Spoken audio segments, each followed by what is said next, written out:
You're listening to Talkback Corner, a podcast by church musicians for church musicians, giving you an inside look into our story and our passion for music.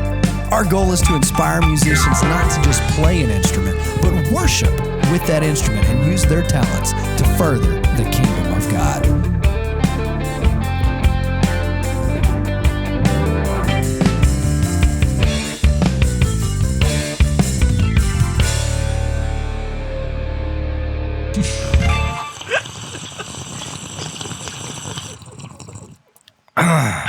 What was it you said? That's a good coffee drink. That's a good coffee drink. All right, everyone. Welcome back to Talkback Corner. This is episode 8. We are super heavily excited for this episode because it has been a long time coming. I know I'm not the only one that is literally shaking in their boots for this episode because we have the one and only representative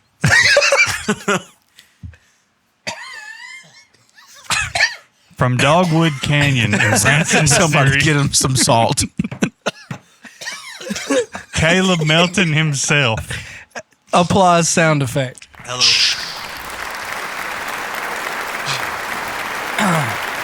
Hello. All four of you have been begging to have him on the podcast. All four. No, it We was. pulled some I thought it was strings. 30. Well, 4 of them wanted to talk.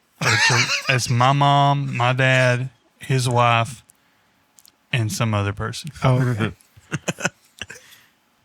So y'all have been begging, and we pulled some strings. Our people talked to his people, and we finally got him in. We did schedule it successfully. He is not a representative of Dogwood Canyon, Yet. but he is repping tonight. He's got that drip, as the kids said 2 years ago. Welcome to the podcast. Glad to be here. Welcome. Are you, though? I am, actually. We're rough on Caleb, but we love him. Right, guys? I think that Wow, no response. Just straight into it. I think that. there are two people I think we've mentioned in every single episode. Pastor, because I quote him, and Caleb, because every time it's fun. Wow. And Oh, that's me. good company to be in. There you go. I'll take that. So we are glad to have you. Glad to be here. So, as we promised, this is the second of our highlight episodes of people other than me and Matt. So, Caleb, I'm going to ask you the question, the big question. The big question. Will you marry him? I asked for you. Don't worry. Say yes. Say yes. He said no, bro. He said no. I lived with him for 18 years. I don't want to marry him. So those of you, I know. So we should probably start with this. Sorry, no offense. right. Mute yourself. Okay. So I feel wrong doing that. Anyhow, those of you that don't know, we have plenty of subscribers from all across the U.S. and Canada. Guam and Puerto Rico and Canada Guam? and Guam. There was one from Haiti, I think. South African prince. I don't know why y'all hating on other people. Anyhow, sorry. So this is Caleb Melton. Same last name as Cody Melton. And they are brothers. They're brothers. That's why he said they lived together for 18 years. I'm glad you clarified that because that could be. Yeah. It could have been weird. Oh, good point. They're brothers, though. Y'all know You what tell this us is? who you think's older. Y'all know what this is, don't you? This is the first episode of Talkback Corner where the four amigos are together. The 4 amigos. Bada bing, bada boom. We made it. I didn't even think about that, but that is true. The three, no wait. Four amigos. amigos. Amigos. So, Caleb, This episode is about you. all about you. Take it And away. Hope you got a lot to say. Tell us a little bit about yourself, and by a little, I mean everything. A lot. An hour worth. From the very beginning. So- we want every detail. What was your first memory? It's a really bright light. So, the purpose of this podcast is to inspire, to help current musicians, but it's also, like I said, to inspire people who want to play an instrument, want to sing, but they don't think they've got the right background. They don't think they've got the right skills. Obviously, you don't need skills to be at least a guitar player or a bass player. Wow. I'm just kidding. Right out of the gate. Wow. It's actually a drummer is the joke, but Just stay back there and eat your crayons. eat my what? Crayons. Crayolas. Eat your crayons. Okay, I'll take it off and eat it. Crayons. Sorry. All right, bro. Don't offense taken. So, on a serious note, tell us a little bit about yourself. And I want you to start. I have been through some of this, but I want you to tell your side of it. Because obviously the drums were a lot louder than the bass in the house. But just take us from the first instrument you got, don't take us through every instrument you've got. We'll be here all night. But monumental, your first bass to your current guitar. Just take us through all of it. This is your time to shine. Even back to the day at the fire department in the kitchen. Oh, you're really put on the spot. You're going to now. have to fill me in on that one when we get to that, I guess. That was before you were adopted. When we were asked what instrument we wanted to play, I guess I was taking it way more serious than you were. I guess. He was also 2. We were. Just think, I'm 15 months younger than you, so. Oh, you answered their question. We're just going to make that a trivia in the comments. You may not have been there that day, but I can almost promise that me and you were sitting at the table. They said, okay, you tell your side of the story. Okay. So I really don't know what age I was. I would be 15 months younger than him when I started playing. How old were you when you started? I was 12. So that put me 10 or 11. 10 and a half. 10 and a half to 11, yeah. So, from what I remember, I don't know what he's talking about, but from what I remember is we were at the church. He makes stuff up all the time. This is about you, so Yeah, whatever they you were- remember. They were doing a deal at the church, like a workshop at the church to learn an instrument. And Cody and I both wanted to learn drums. Just, I think, because our daddy played drums and that we both wanted to be like him. So, Sadly, I'm the other one that's measured up so far. I stepped off into that one, didn't I? I'm sorry. Go ahead. I'm trying to be Yeah. So, fair. I remember Cody sitting down and messing around with them or whatever, just trying to get the feel of them. And then I sat down. I think Pastor was the one doing the lessons, or he was at least there when we were trying to figure out what instrument we wanted to learn. And I sat down behind the drums, and I was like, kind of messed around with them a little bit. I'm left-handed, so naturally I tried to play it weird, and they were like, no, you're going to have to play they're either going to have to rearrange the drum set, or you're going to have to play. May as well go home, kid. Unorthodox or Yeah. a weird way. Wrong. So they said, I said, okay, yeah, this is not for me. And I said, was there another instrument you would want to learn? And me being this just goes to show that it doesn't take any experience, any prior knowledge to play an instrument, because me not knowing anything about music, I was like, yeah, I want to play that. And I thought it was a guitar, but it was actually a bass. Wait, so you accidentally started learning bass? Yes. honestly, that's how every bass player. Yeah. starts. Nobody sets out to learn bass. I mean, it just happens. But they're like, okay, yeah, that's awesome. They put it in my hand, and it felt natural or whatever. So time goes by, and we start getting serious about learning instruments and stuff. And Daddy takes me to Counts Brothers in Muscle Shoals and talks to, it's me, him, and I mean, you may have went too, I'm sure, but and then the guy that was working, and he wanted to know that he was asking, he's left-handed, so which one should he try to play a right-handed, or how do we do that? He said, well, whichever one feels more natural, but it would be best if he learns to play right-handed so that he could pick up any instrument anywhere. Otherwise, you'll have to carry your own stuff everywhere you go, which I do anyway. But they put a left-handed one in my hands, and it felt super weird. Like, it just didn't feel right. They put a right-handed one in my hand, and it felt right. So that's how I knew which one I should play. So, piece of advice is go with what feels the most natural. Yeah. That'll help you. That's one learning curve you're already crossed, because it feels natural, so you'll be able to play it. So even better. though you're left-handed, it felt more natural to play a right-handed. Yeah. Oh. Yep. I golf right-handed, and I shoot golf? Well, top golf, like driving. You also shoot?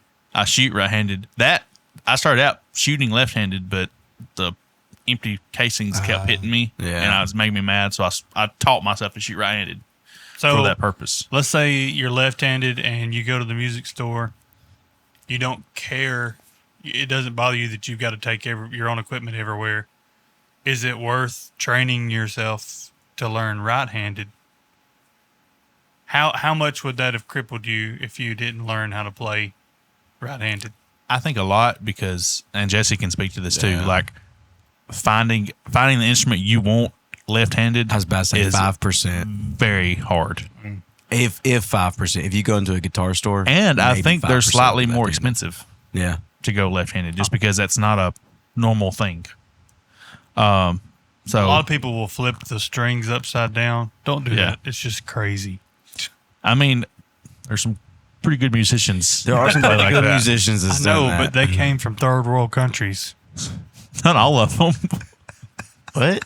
Sorry. What are you talking about? Anyway, so I do want to pause right here because it's fresh on our minds.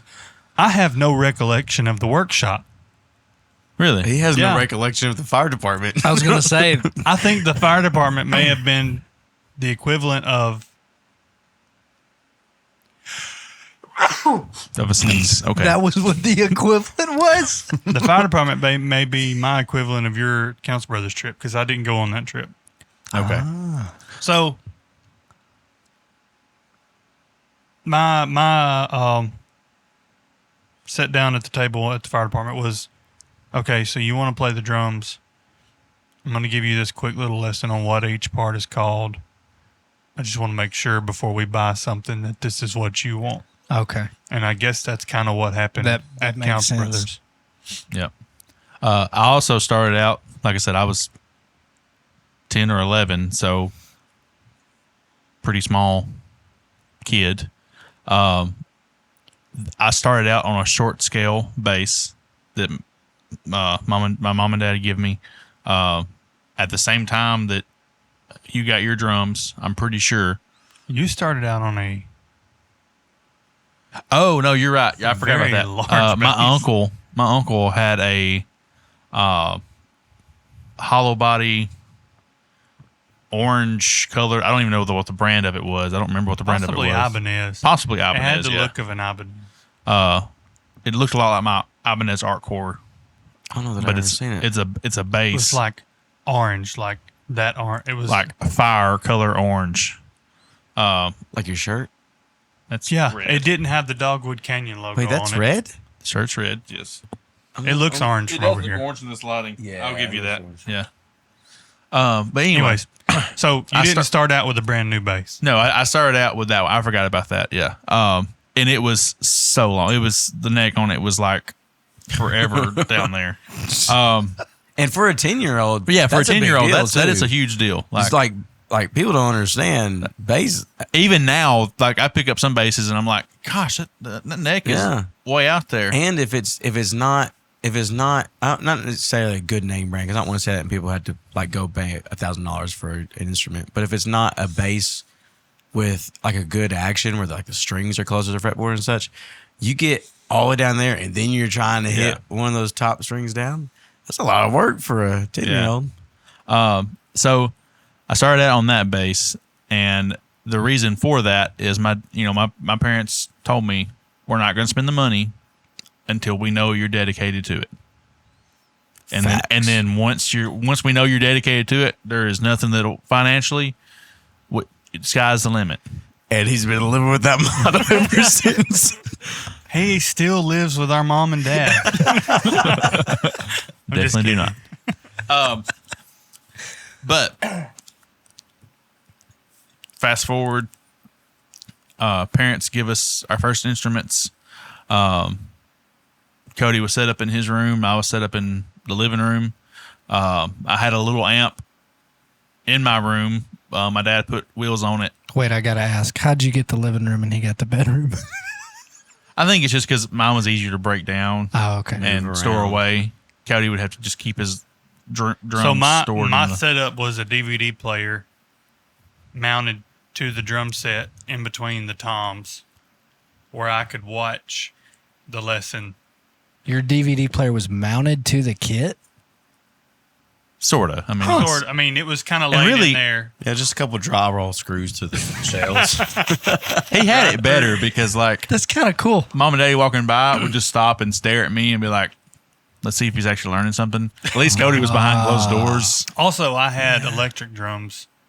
So it was like my equivalent to his bass that he started out on is the electric drums that were hand-me-downs. Oh, I didn't know that. Gotcha. When did you Well, they weren't really hand-me-downs. They were the set from the church that was my dad's. Yeah. So they had to go somewhere because the church. Then that was a good set of drums. I'm pretty sure they were rolling. Yeah. It was a decent electric kit, but I was able to practice those and learn how to play because acoustic drums are loud in the house, but they're even louder when you don't know what you're doing on them.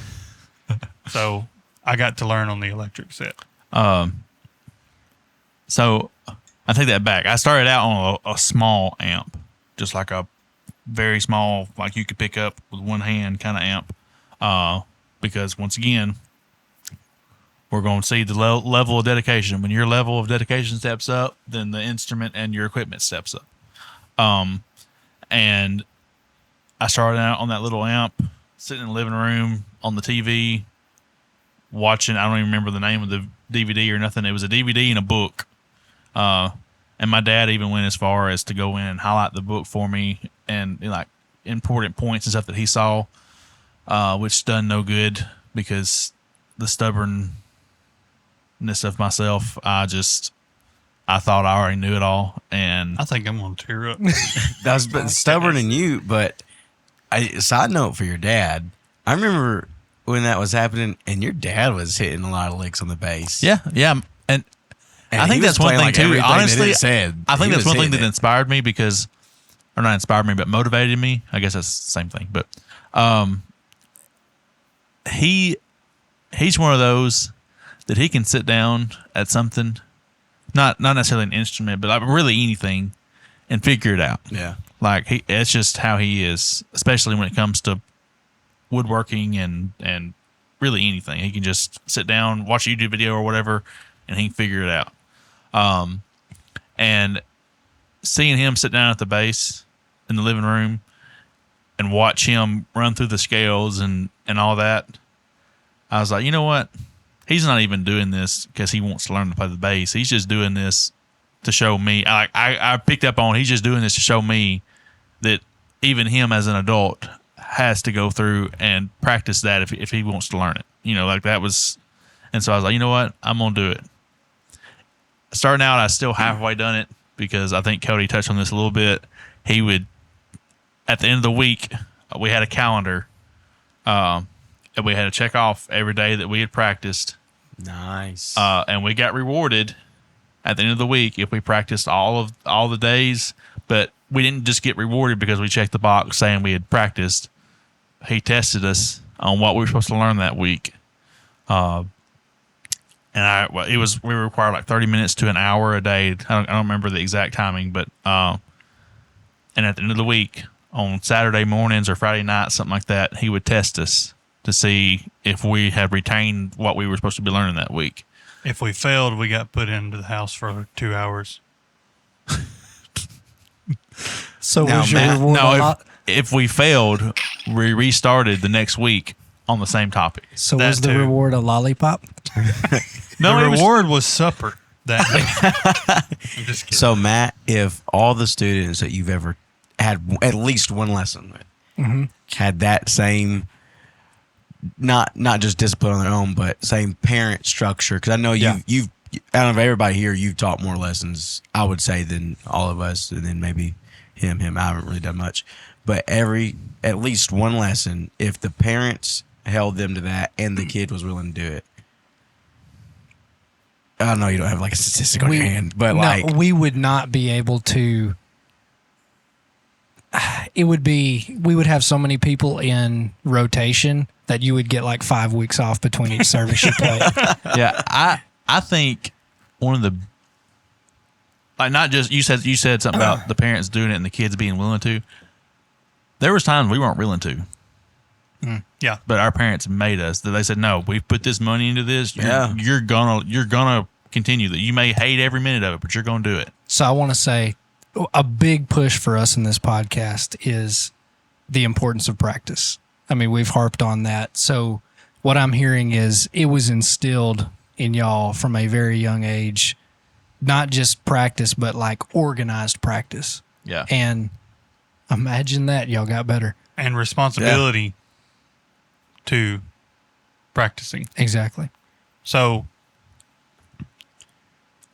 I don't want to trigger nobody, but Facebook wasn't around whoa. to distract the parents to keep them from holding their Trigger children 'em. accountable. Wow. Trigger them. So the 3 keys to learning an instrument is interest, which he showed. Yep. He seen the bass, thought it was guitar, but he was still all for learning whatever that was. Then he's seen just our dad showing some interest in it. I had the whole, my dad plays drums, I want to play drums. He didn't have that. So just my dad picking it up and messing around with it, and every time he'd walk through and Caleb hit something good, he'd be like, that sounds good. Or, I don't think that's right. Or in a nice way, he would say, Wait, Until did I he, smarted back, and then it was like Then it it was on. It was like, well, Back play and it forth. again if you think it sounds good. yeah. If you want to get up there on the platform, and sound like Wait. that, did he Exact say words. muscle memory? muscle memory. Muscle memory. That was a huge one. Muscle memory. So interest, practice, parents, Yeah. because, or legal guardian, hold them accountable. And I mean, you're the one that has invested the money into this. Yeah. Use that to your advantage, because we've talked about investments. If you're smart and you're wanting to make a quick return, you don't just put money into something and leave it. You're constantly checking on it, So you don't have to be mean. You don't have to be rude. Set up a scheduled, and if they don't show the interest or they lose interest, that's not your fault for making them practice, because that's what you've got to have in order to learn something. Yeah. And I will say, after we learned the basics, it was kind of on us after that. Like, because the videos only went so far, and really the videos helped. Like, it taught me how to tune, it taught me some scales, taught me what every part of the bass was, but there wasn't really any kind of material out there for specifically into modern worship church music. I mean, it was all like, honestly, it almost sounded like honky tonk music that I was playing half the time. Modern worship back then's very different from what it is Yeah, now. it was true. only- Exactly. That's true. Exactly. It was only like 10, 12, 14 years ago. It's And look at changed. how much it's changed. Yeah. Yeah. So, So you've started practicing. Have you told about going to get your first bass, didn't you? well, I didn't go and No, get it. you were getting to that. Yeah. We get our first instruments. Go ahead. Yeah. Sorry. Well, this was after we got our first instruments. Like, I'm already past that. Like, we got our first instruments and then we started practicing because me using my uncle's bass was just like picking it up, messing with it. Like, they walk by our bedroom and see me in there messing with it, that kind of, showing interest in it instead of just letting it sit there and collect dust. We also didn't have cell phones to distract us. Good point. That's true. Or video game. We had video games, but we were on a strict, like, go outside and play, get off the game. But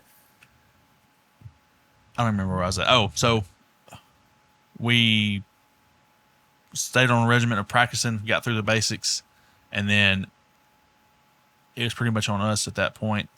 We relied heavily on the musicians that were already at our church, teaching us little things here and there. Pastor helped me out a lot. You helped me out quite a bit, showing me little things here and there. That's what I'm here for. And then let me back up a little bit. Oh no, don't take me away. I want to go back to the point when I realized No, go ahead. I'm not learning guitar. I'm learning bass. Yeah. When I realized that, I'll be honest, for the first, like, I thought it was kind of like, I think saxophone, you have like baritone and, like you have all these different levels. I thought bass was just a level of guitar. Because it is kind I of. do call it is. bass guitar. Yeah, but it is a little different. It is different.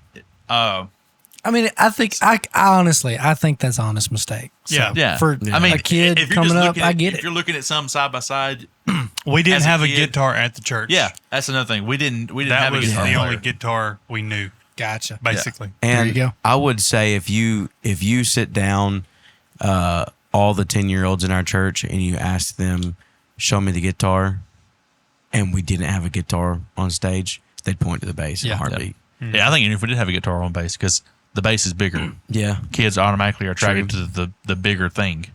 So my kids won't now just because I'm like picky about that. People calling it a bass or a guitar or whatever. But it's only because they're my kids, Yeah. But I'm going to say the average child wouldn't be able to pick out they guitar, can't. bass. And I'll be honest, there was a time that I kind of lost interest once I realized it was the bass. Just because I didn't know what it was. I didn't understand. Like, you hear on the radio, you hear guitar solos and all that. And I was like, I want to do that. Like, that's what For lame. all the listeners who play bass. How many bass solos have you heard? For Very all the few. listeners, Victor. But now when Wooten. you hear them, when you they're hear good. 'em. They stick with you. For all the listeners who play bass, we're not taking dicks. No. And especially if anybody's listening that I've taught bass, we want you to continue. Oh playing yeah, bass is a very good fundamental. So And it's a needed instrument, that's too. if you would in the have mix. said guitar, I don't think you would have started guitar. For Oh, the I simple reason of 100% any agree. musician you ask, they're going to say, if you're going to learn guitar, you need to learn bass first. It does help. Guitar And is you either need to a start lot with harder. bass or drums because they are the foundation Yeah. of a band. So go ahead. Sorry. So I got a little bit discouraged. I still practiced and still done the whole thing mainly because I had to. And then fast forward, I kind of lose interest altogether really after we learn the basics and we're no longer like forced or not. Forced is a strong word, but we were kind of forced. After all that was over with, Daddy would beat us with extension cords. Cody excelled pretty fast and started playing in church. I had not started playing in church yet. And one day I remember on the way home from church, for some reason, Mom and Daddy had drove separately. You rode with one, I rode with the other.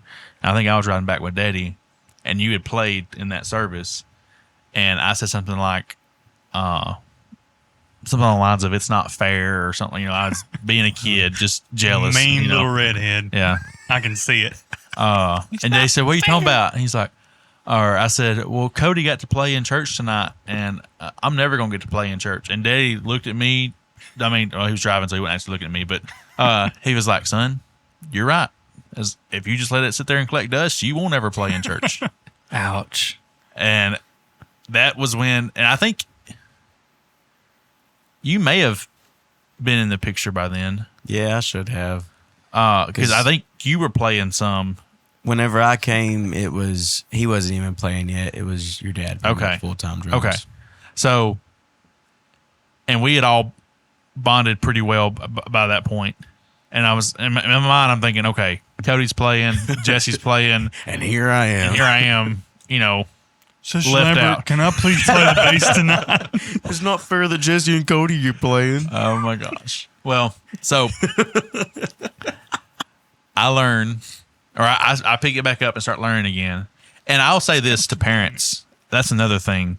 My dad helped us out a lot. He even done a deal. What are y'all doing? Nothing. We're listening, bro. There was Listening. Daddy asked me one day, he said, what can I do to help you learn this? Because he saw I was struggling. Because, and Daddy helped Cody out quite a bit with stuff. I didn't really have anybody except for that DVD and that book. Which stemmed because he was a drummer because first, he came right? from a drumming background. That makes sense. I will say, when he did come to a tough spot, Daddy would try to sit Oh down. yeah, he helped me figure it out. But I told him, I said, what I'm struggling with the most is remembering where the notes are on the bass. And so he sat down, typed out all the notes, printed off a diagram of where they're at, and then cut them out into little bitty squares and taped them Wow. to the back of my neck. Not the guitar neck, not my neck. Ow, Daddy, stop! How am I supposed to see it back there? I want you to pull one off and put your finger there where it's at on the neck.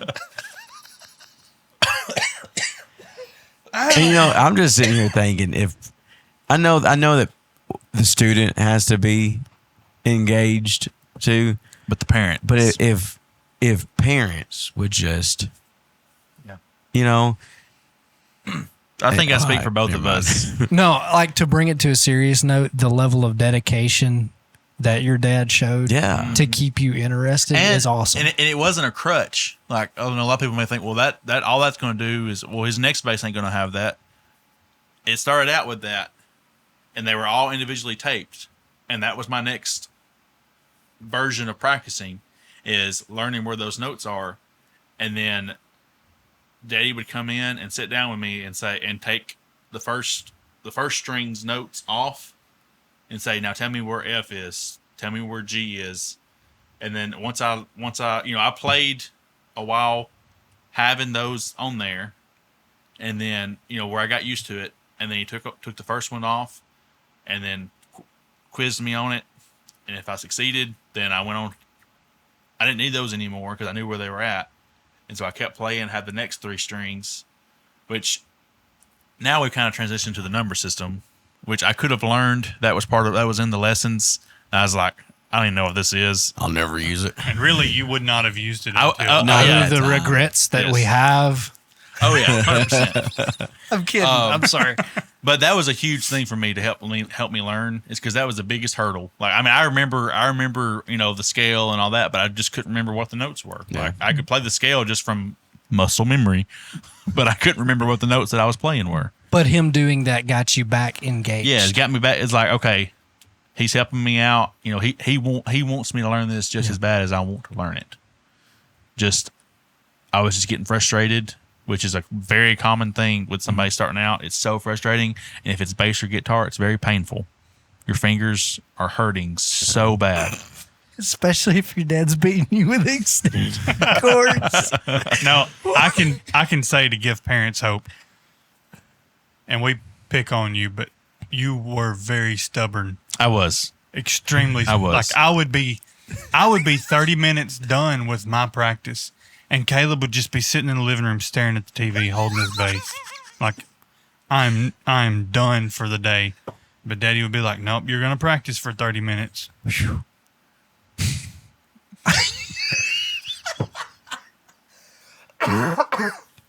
I'm sorry. I mean, he's right. I would. And Wow. that's where that's where I'm glad my dad was dedicated and was willing to put up with my stubbornness. Because honestly, had it been me, I'd just be like, fine, I'll sell the bass. I will not play the bass. So fast forward. There was one Christmas that our parents well, let me back up. I know I just said fast forward, but now we're going to rewind.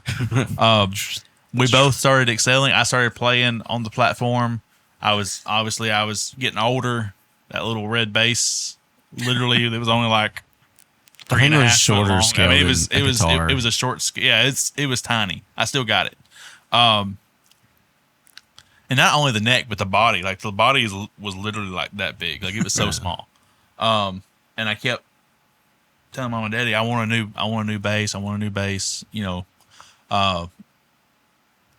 But we were progressing as a band, really. I mean, like we had started playing. All three of us had started playing, started learning each other's, style. Yeah. Cues, I guess you could call. Yeah, picking up on the cues of each other. Like that's all that started then. And we went to, one Christmas, we got presents, and my dad always likes to make a big deal at Christmas, which I love. But he done a scavenger hunt, and I don't even remember all the details of it, but it was like the first one where you open the present under the tree, and then it was like a riddle of where the next clue was, and so you had to figure out what the riddle was and go find it. Then you found that one, then you had to go find the next one. Which is pretty cool. Yeah.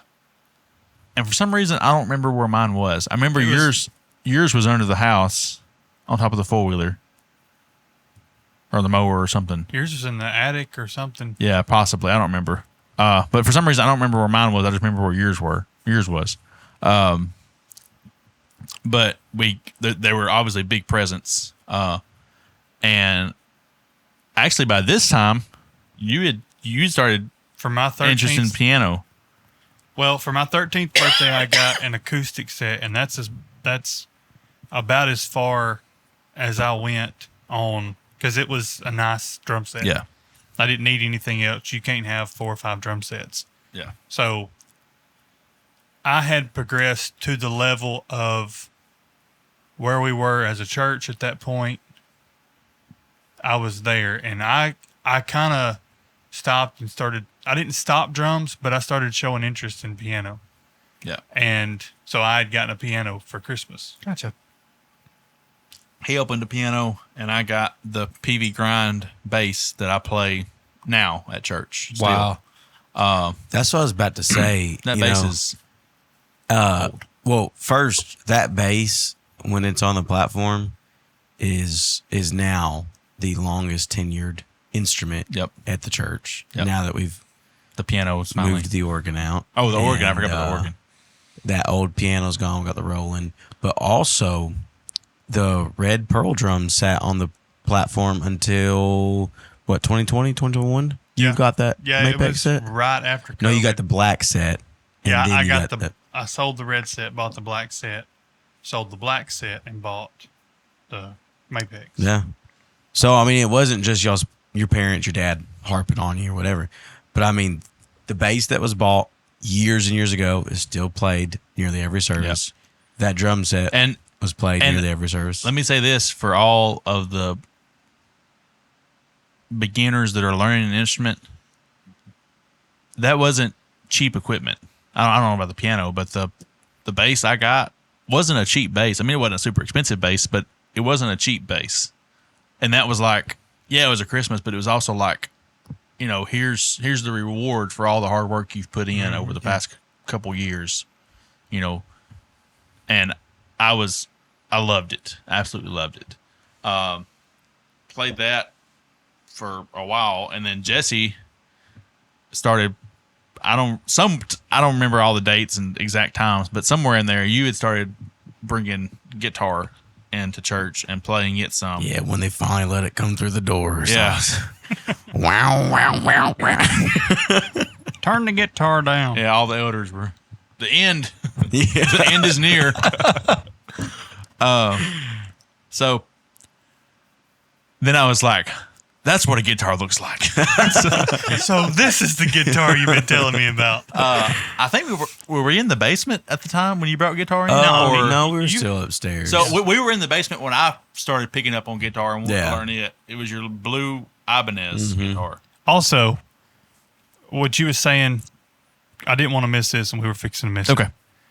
What you were saying about playing, once you reached the extent of the video, you were then relying on your own drive to continue. yeah. Yeah. So not only were we playing in church, but we would listen to Kirk Franklin's God's Property, that whole album. GP, are you with me? Yeah. Oh, yeah. That, we had the sound system in the living room that had the sub. The surround sound. Yeah. Oh, wow. So we would turn that on. I wouldn't have anything to do in there, but he would turn his bass on, and it was basically, as a family, we were all in the living room, and he'd be playing the bass, and we were just having a time. Trying to pick out the notes. And Yeah, So, that's where he would start exploring on how to pick up and to play it by ear. ear. Yeah.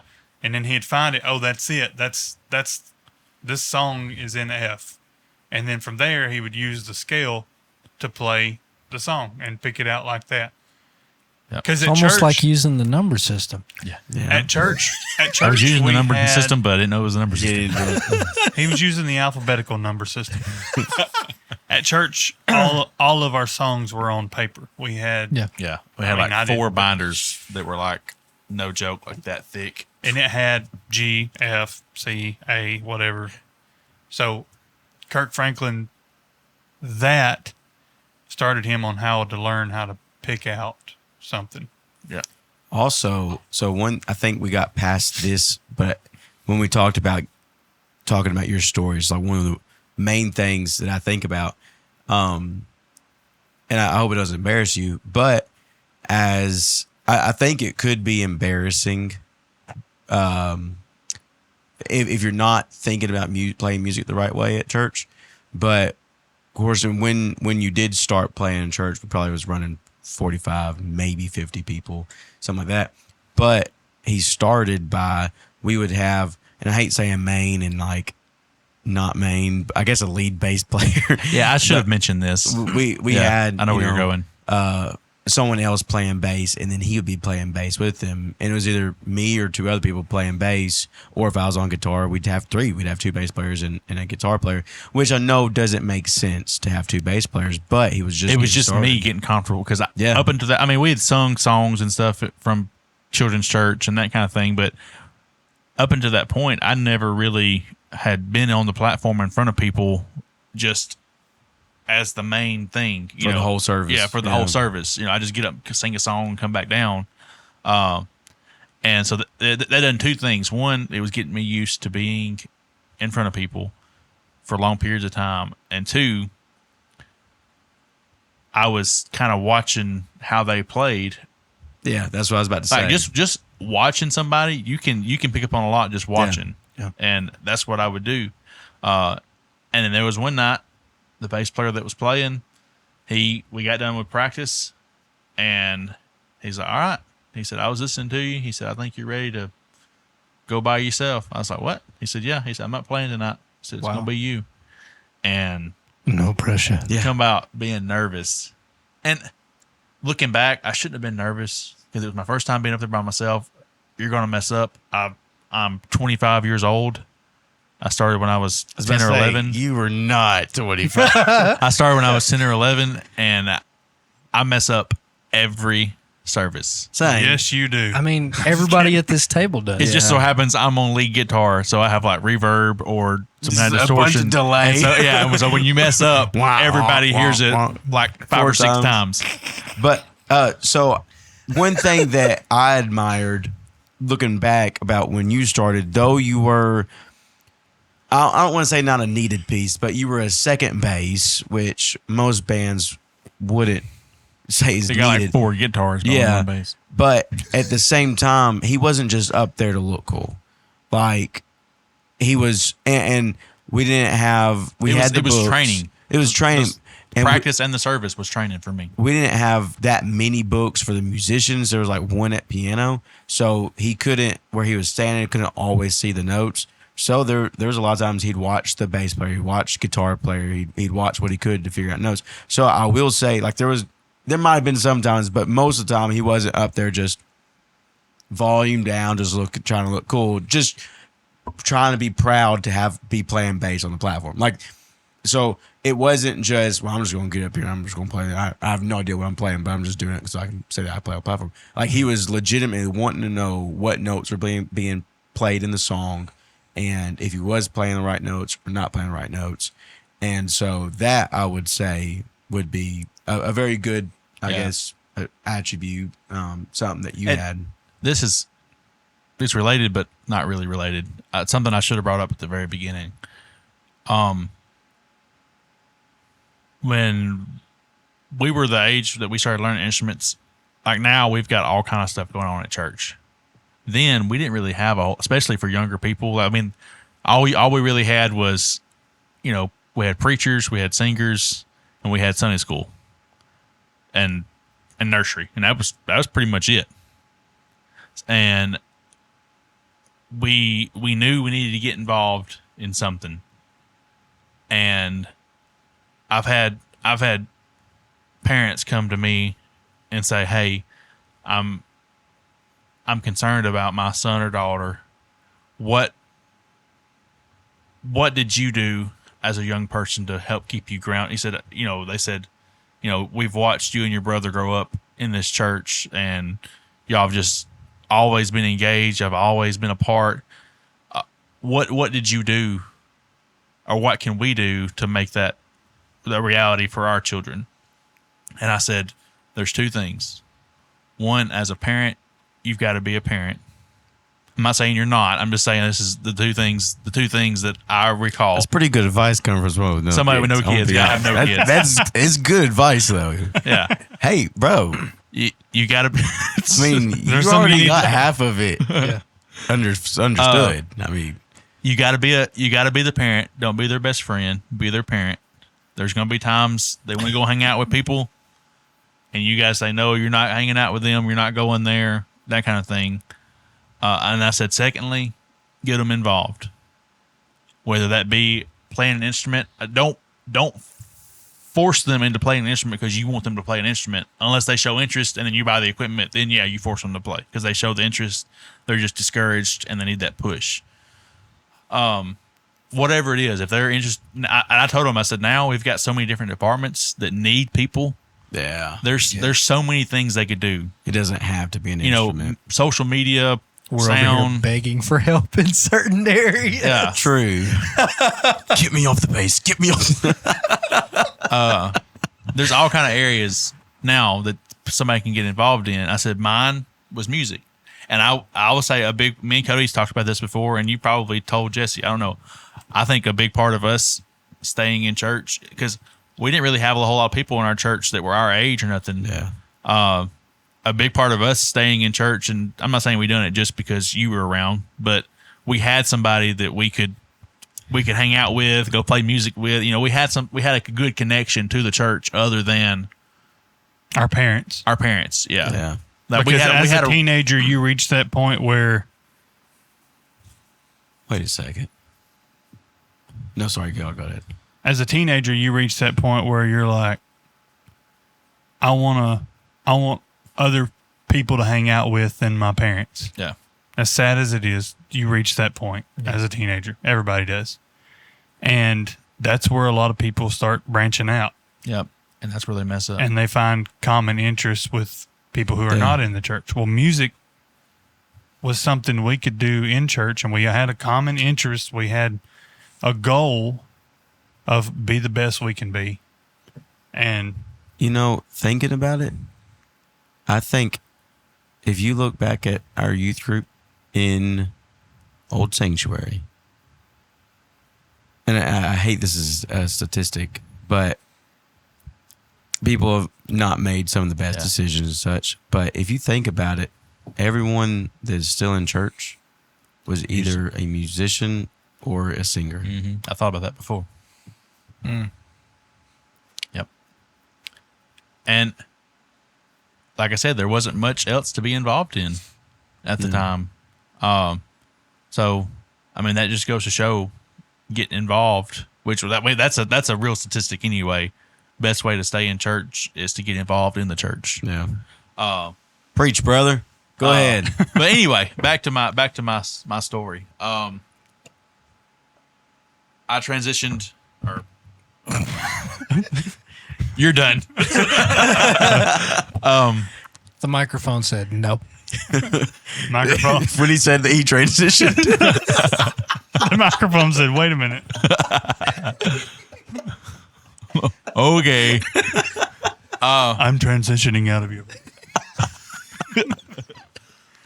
Like I said, Jesse had brought a guitar on and started playing it. Had this little pedal that was actually for the bass that it just amazed me. I was like, what are you doing? I want it. And the sounds on that pedal was nothing you could use practically. No. Like you strum it. Wow, wow, wow, wow, wow, wow, Wait, for the bass?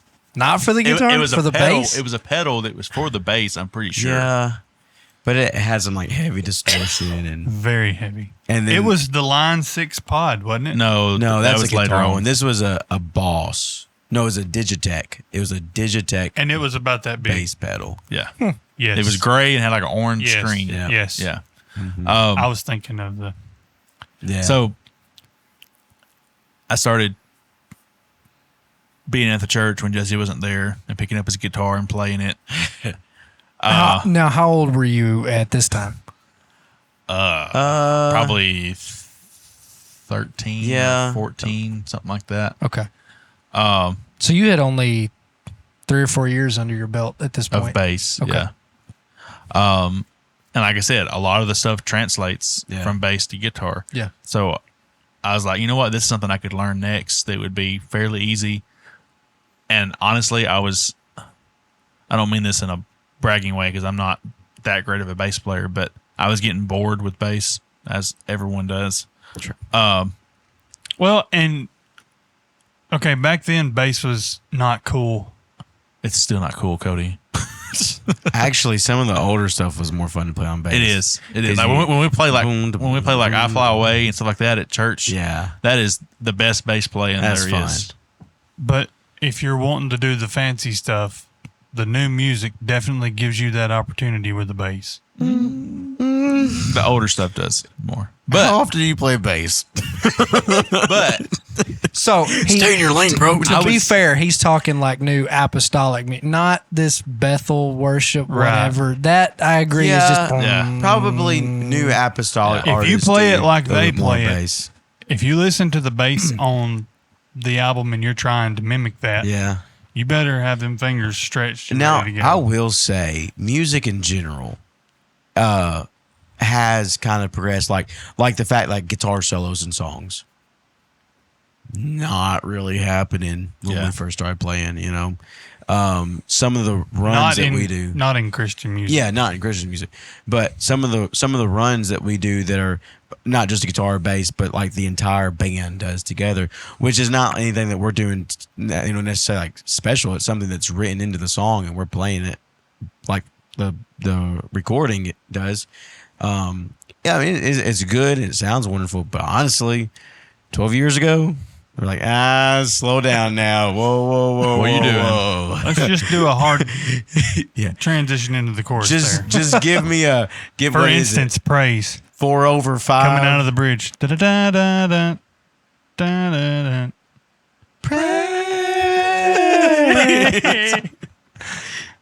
Back then, it would have been. cut. We wouldn't have said break every chain 15 times either. No. But also, so is it 4 over 5? Is that transition? It's either 4 over 5, 5 over 4. But whatever that is, we'd play that between and I still find myself doing it every now and then, but we'd play that between every single verse to chorus to verse. That's your transition. You don't do a run. You do Gotcha. that 4 over 5. And you mix it. we weren't to that level at that point. True. So, sorry. We keep getting off and then. yeah, my story's taking forever, but it's not me. Usually, you are the one Normally it's taking me. forever. Normally Hey. stories drag out with me. But We're not trying to get to a destination. It's the journey It's the journey, bro. that matters. Dogwood Canyon is the journey. it actually is Dogwood beautiful. Canyon, where anything can be a journey. Tickets low as $5.99. Wait a second. That's 2 PEX guns. Oh, you meant $5.99. Anyway, so I started showing bass. On bass, I started play. I've told several people this. I don't even know if this is a thing, but I was playing like lead bass. I still do. Oh, it's a thing. It's just a thing. You get bored just playing regular bass. Like regular bass will put you to sleep. Okay, honestly. to be fair, were y'all You were are not making a good case for people that want to play the bass. It's a great We've dogged instrument. a lot of bass players. It's needed. It's really needed. Y'all It were a is needed. 3-piece band at this point, right? Pretty yeah. much. When we weren't playing at the church. At the church, no. Like the church, like during church, During we had service, piano, it organ, was piano. bass, guitar, drums. Gotcha. Okay. Yeah. But when it was just us playing, It was 3-piece. it was a 3-piece. So, like for 3-piece band, to make a case for bass players, you can play a whole lot Well, busier and bass. there were Yeah. times And it sound like good. if Jesse was on piano, which happened, like he kind of transitioned off guitar and was on piano for a long time. R.I.P. And I was on bass, and so that gave me room, Yeah. and that's when I really started kind of filling in Yeah. and playing lead bass. And then I started learning guitar a little more, and that's when I spent a lot of money.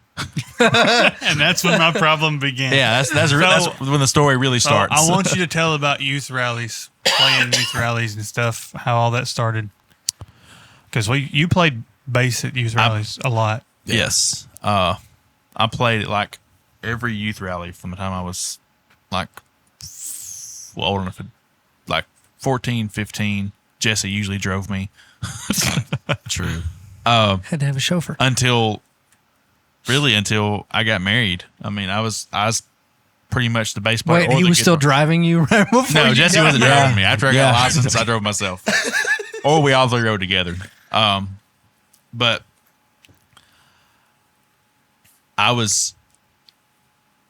this actually kind of leads in good to where I was going, so that works out good.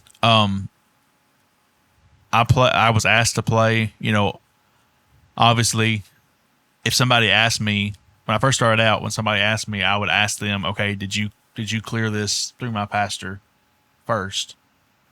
And if they said no, I would say, okay, well, if you don't mind, please ask my pastor.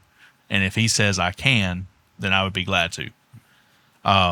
Because what I didn't want to do is get in the situation where I was like, oh yeah, I can. And then we have a service scheduled that night or, whatever the case may be. And then I had to be like, hey, sorry, I can't play. My bad. Because I was the world's worst of not knowing when our services were supposed to be. Like if we're having a special service. It's even still 10 o'clock Sunday morning. 6 I'm o'clock talking about, Sunday I night. said special services. They're all special, bro. Caleb. Don't do that to me. And so I would prepare, just like they would send me the songs. Back then they weren't sending like chord charts and parts like you get now for vocals and all that. They would say, we're doing these songs. Sometimes you wouldn't even know until you got there. Yeah. And sometimes you'd be like, okay, well, we're doing this song, but there's like 7 versions of it. So which version are we doing? Yeah. And so I would sit down and I do it for our church too, but especially if I'm going somewhere else and playing, I make sure to the best I can, I'm prepared. Like, because the last thing you want to do is show up and be the weak link, in the band. Hold on. Say it again. The last thing you want to do is show up and be the weak link. Uh-oh. No, I like legit for everybody listening. And it's not a competition. If we're being honest, out of this group, I am the weak No, link. I didn't say that. I know I am. I didn't No, say I'm that. saying it. You I am. Well, I know it I am. depends on what, because if I'm on bass, then yeah, I agree. But if it's one of those times I'm on guitar, then I would I would sacrifice myself saying I'm the weak link then. I want to make a point though. I was not digging at you. Oh, I but know. For everybody listening, it should be a drive for you. I don't care if it's a Sunday morning service, Wednesday night service, you're playing a youth rally, you're playing NAYC. I don't care. You should have a desire to know your stuff and not be the issue. Yeah. And the when I would go and play, like I said at the beginning of this, I brought my own stuff. Like everywhere I went, I got some weird looks. I think you mentioned something about bringing drums, certain parts of your drums in, getting some weird looks. But you don't know what the equipment other people have. So and you don't know if you're going to show up and they'd be like, you're not touching my guitar that my great grandfather. That's not happened to me, but I've heard stories of having two sets of drums on each side of the platform because you're not playing my drums, or I'm playing this service, or you break a string on somebody's guitar that lives in Boonville or 45 minutes away. How do you settle that when you don't have money? Or don't even know whose it is. Yeah. And can't drive yourself. They're not there that night because it's a youth service. Yeah. And, okay, never mind. We won't go there. Wait, did this happen? Huh? Talking about, okay, no. We'll take it offline. I would bring my own stuff. And at the time when I was playing bass, that included my bass, my strap, my cable, and my amp. And by this time, another point of my dad investing in me and trying to make life easier, I had a fairly good sized amp that he turned upside down and put casters on, like wheels on, so I could roll it around and make it easier for me to carry. That's awesome. And so I would roll that thing in there, set it up where it needed to go, and I played that. And like I said, I made it a goal that I'm not going to be the weak link. Now, I'll say this: it is very frustrating when you put in the time and effort to practice the runs, practice the intros, all that, and then you get there, and it's not always. Whoa. Huh? Easy now. What? Go ahead. It's not always like. Sometimes it's because just the level of musicians you're playing with, they're not at that point yet. I got you. But then there's times when they're just not prepared. Yeah. And that's frustrating. It's like, okay, well, you asked me to play at this. Asked me to play this service. Or not necessarily they asked me, but I was asked to play at this service. I put in this level of dedication to set aside time to learn these songs. And then I show up and I'm the only one prepared. Mm-hmm. But on the flip side of that, there's been times where I was like, you know what? I just don't have time to practice this time. And then I get there and wouldn't you know it, everybody's on point, everybody's got it, and you're the one that's struggling. Yeah. And in those situations, you don't know who all is going to be there singing. And so everybody's prepared. But John Doe that comes from this town 45 minutes away has showed up. And it's a lot bigger deal when you're at a youth rally or something like that. Because you can't just say, okay, we're scrapping this and going with this song. Because every church plays the song differently. Yeah. And there's several dynamics that go into that. Because you got musicians a lot of times who never played together. Or, you played together once or twice. Something like that. You don't really know each other that well as far as playing music together.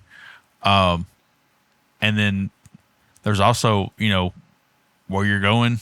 I mean, let's be honest, there's times the sound is not the best, or it's not what you're used to, So it's different. That makes it hard. It really being able to hear yourself and hear the other singers or hear the other instruments and hear the singers makes all the difference in the world. You can be a great musician and have all your stuff down, but if you can't hear, there's no point. Yeah. Then, so where I said this ties into where I was going. I started playing guitar, like seriously playing guitar. I built myself a little pedal board with some pedals on it, and so it wasn't anything crazy, but I had a pedal board that my dad helped me build out of wood. It was a nice little pedal board. I spray painted it black, like Had all my cables ran where they were hit. Like it looked good. I just didn't have very many pedals on it. And I had a PV amp that was a cabinet and a head and a stand that sit on. That was my setup. And then my guitar. And I got asked to play guitar. I started getting asked to play guitar at youth rallies. And I'd bring that whole setup in there. And it took me like 15 minutes to unload to get stuff set up because I had to make several trips to the vehicle, all that. And I'd watch YouTube videos on people's rigs. When you're trying to set one up, you're watching YouTube videos on how this pedal sounds, yada, yada, yada. And then you get on these rabbit trails of different boards people's got. Where to put which pedal in the lineup. Yeah. Don't put the delay after the what? Don't put delay after reverb. Is that it? I think so. Yeah. And or then before. And one then of those two. where you put your volume pedal in the chain will boost the distortion or it won't. There's all kind of things in there. Right. But Get the crayons. let me say this The crowns. to anybody listening: no amount of money that you spend will make you a better musician. Preach it. That's true. It will make a good musician sound better. But if you try to say, "Oh, I'm just going to buy the most expensive equipment and I'll automatically sound good just because so and so has it and they sound great," like they didn't start sounding great because they bought that piece of equipment. Yeah. They sounded great going through an amp at home with no distortion, no delay, like just clean. They sounded good. My advice on that is always go to Guitar Center, get the most expensive guitar off the wall, get the most expensive pedal board and the most expensive amp and play on it for an hour. Get humbled because you realize like, oh man, I ain't doing good at all. And then wait another hour until that old head comes in, grabs that little Fender Squier off the wall, plugs it into some little amp with a little coil cord and plays clean for 10 minutes and puts you It's got everybody's head turning watching them. Yeah. All the guitars are like, oh, look at this guy, It's like, I just played with 10 grand of equipment. Yeah, but it didn't sound good, And the reason I say that is I got into a phase for a little while, once again, frustrated with the guitar. By then, my parents told me, or didn't tell me, but I knew I was relying on my own self-discipline to learn. I got frustrated. By this time I had a job and I was like, you know what? So you were 19? Shut up. 20 around? 24-ish. Wow. I was a junior in high school. Thank you very much. So I tried to get some money. He's like, and I skipped. Like I said, I built a small pedal board, but I really didn't know that much about pedals. And then I saw advertisements for the Line 6 Helix, which I still play today. I love it. No regrets, except for the fact that I didn't go through that phase of learning what pedals do, because the Helix is just a digital version with unlimited access to pedals. But if you try to build a pedal board and you have no idea what this distortion is because you didn't have the real one, it's hard to do. So like I said, I bought the Helix, love it, would recommend it to somebody that knows what they're doing. I did not know what I was doing. But in that, I also spent a lot of money on a lot of different guitars. Still have some of them today. When I graduated high school, I was given a Gibson bass that I still have today. It was given to me by my grandparents for a graduation gift. I was given a guitar. So our grandfather played bass. Yes. That was an inspiration, I'm sure. Mm-hmm. I know every time we would go to their house, it was go in there and pick up that bass. Papa would come in there and you would show him what you had learned. Yeah. And they ended up giving me that bass, which is a pretty old bass, worth quite a bit of money now. And once again, that's another one of those rewards for the work that I put in. And there's times I rewarded myself. There was a lot of times I rewarded myself, actually. Just last Monday. Caleb, you've done good this week. Here's a $5,000 guitar. I do not own a $5,000 guitar. Close, not good. I mean, about half that, but And you still cannot sound play. terrible. Point proven. Doesn't matter Man. what you spend on equipment. If you're not that great, you're not going to sound great. So take it. He's going into this so that you can take his advice. Don't waste your money on.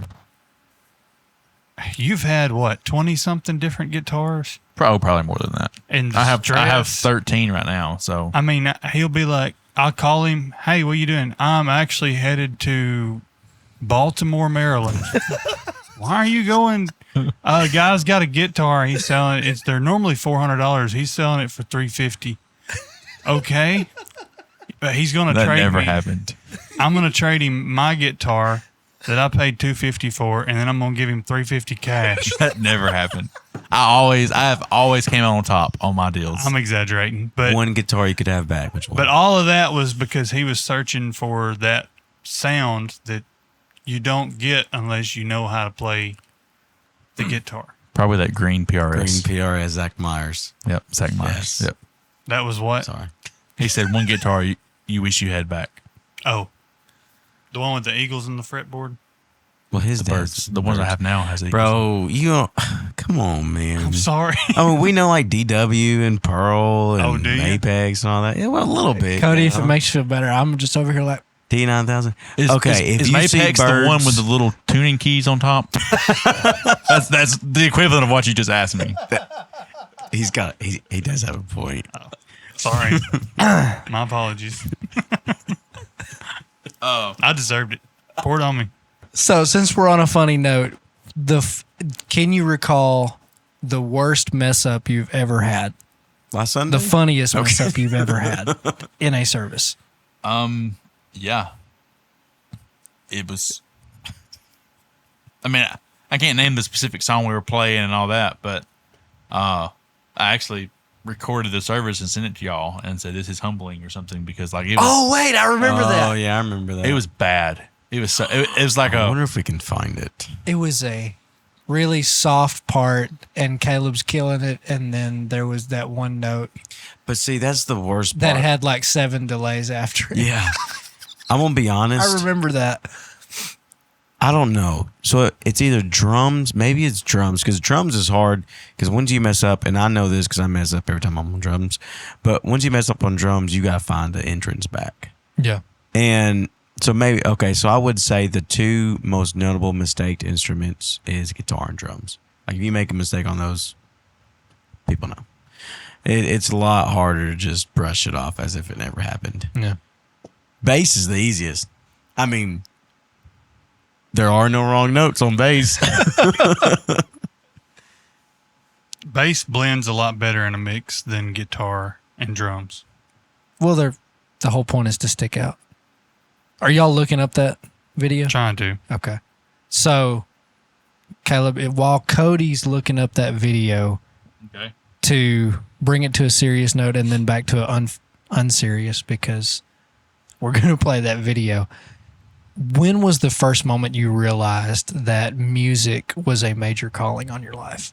Because I think everybody at this table started out playing an instrument because they wanted to, right? Sure. And semi because they were made to.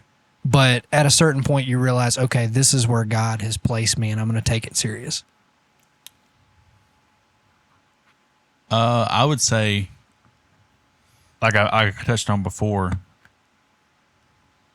I think a want to is also part of the calling. Like Yeah. I think within the calling, there's a desire and a want to. And when I saw y'all two up there playing, even though I had felt like I wanted to learn the bass, and then I was like, no, maybe this ain't for me. And then I see them up there playing, and I had that draw of I wish I was up there. Yeah. Like I wish I was being the one help leading this service into whatever it's supposed to be. Mhm. And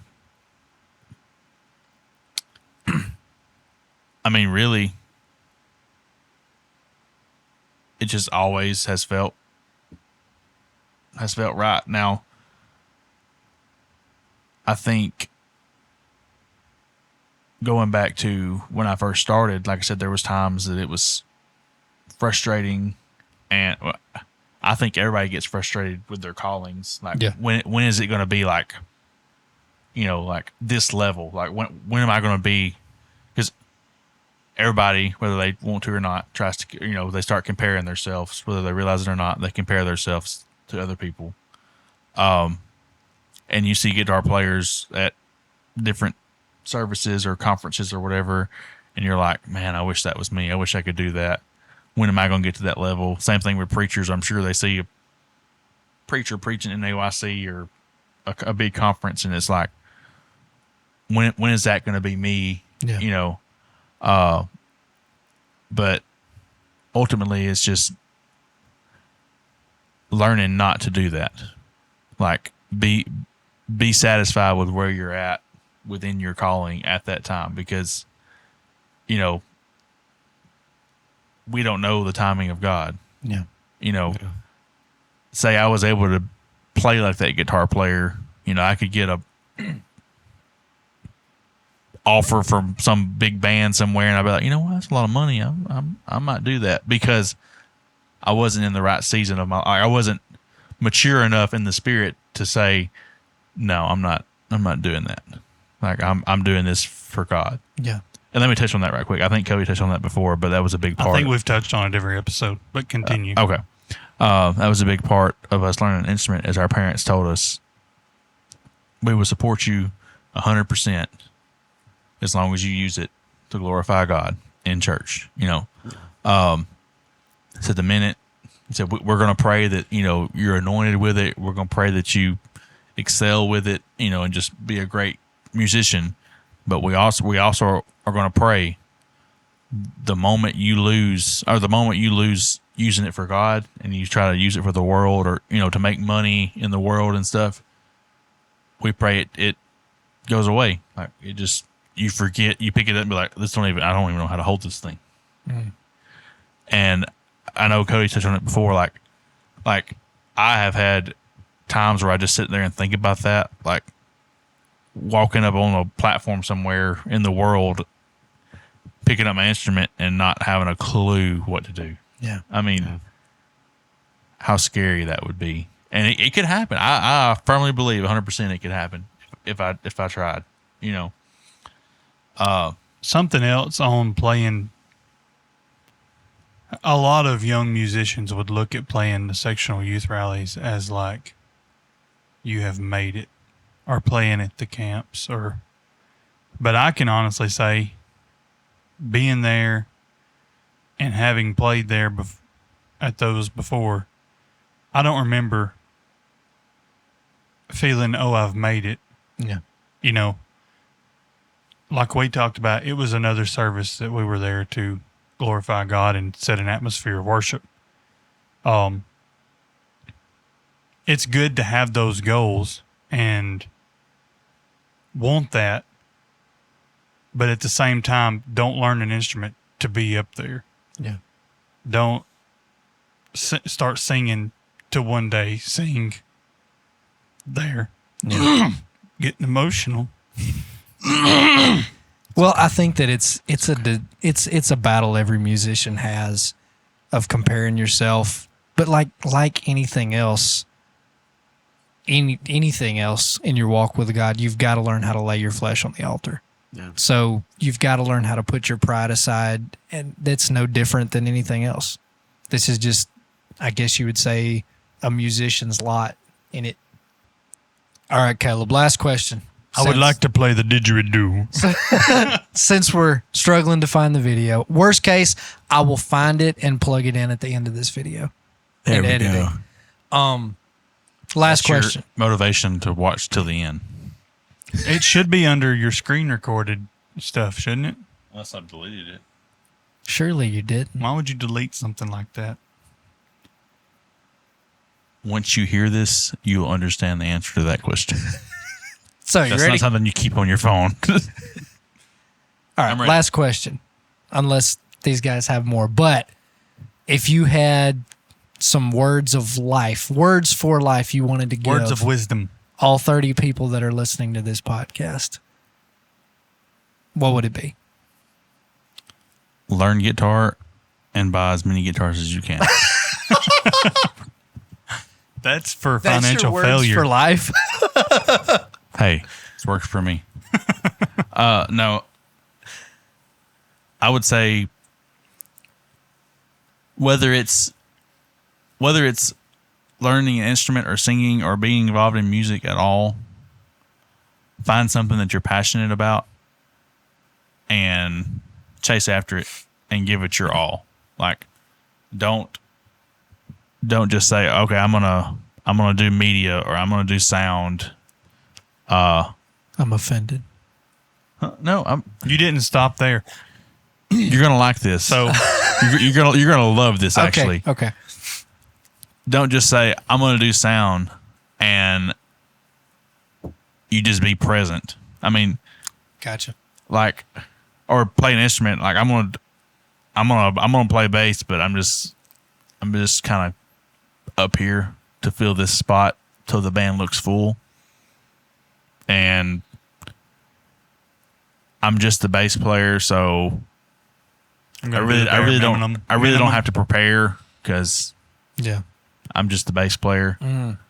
Or I mean, even sound, like I'm just running sound. So if I'm 20 minutes late for practice, it's not that big a deal. Like I'm just running sound, which really, if there's anybody that needs to be on time for practice, it's the sound person. Needs to be the sound person. And the next it would be the drummer.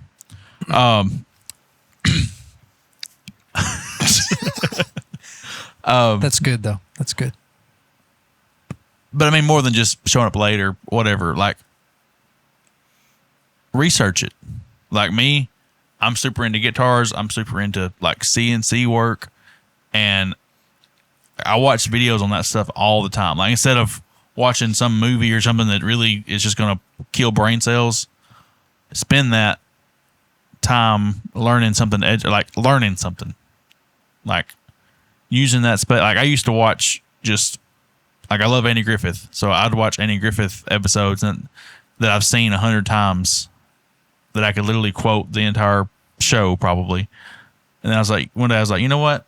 I could be spending this time playing a video that I'm learning something from. So that would be my next piece of advice is soak in all you can of that topic that you're interested in. Matt, I know you love sound and editing and all that. So I'm sure you've watched hours of YouTube tutorials and YouTube videos in general about. Way too many. Yep, yes, for sure. But now let me say this: don't do it to a point that that's all you focus on in life is CNC and guitars. It's an important point you bring up, though. If Kara listens to this, she'd be like, "You need to follow your own advice." Saturate yourself in your passion so that you get good at it. I'll tell you this: it won't hurt. It will only make you better. It can only make you better. But don't look at those people and be like, "Okay, I've got to have that in order to do that." You know, you can be pretty basic and still have what you need. So Awesome. Well, anything else to add before we shut her down? No, I'm giving up on my search. I will find this video and play it at the end. So thanks. What if it's nowhere to be found? Surely it's somewhere. Then he'll have to go back on all of our live streams until he finds a bleeper. We will. You got this. which won't be hard. You can literally go to Sunday. Sunday night Oh, I played Sunday or night. Sunday We will morning. find it. Ouch. But I wasn't For- on the platform Sunday night. for those that have stuck with us, we've enjoyed this. Caleb, we've enjoyed having you on. Thank you Legit. for joining us on Talkback Corner. You are I've enjoyed welcome. Anytime. That was Oh, weird. whoa. Not only Somebody's got to come down. not only same time, but like they harmonized. That was busted. No cap, fam. But as Pastor Straight vibe. Lambert, It was fire. as Pastor Lambert always says, may you pour out before the Lord in all that you do, your music, your worship, and we pray that you have an amazing service on Sunday. Thank y'all for joining us.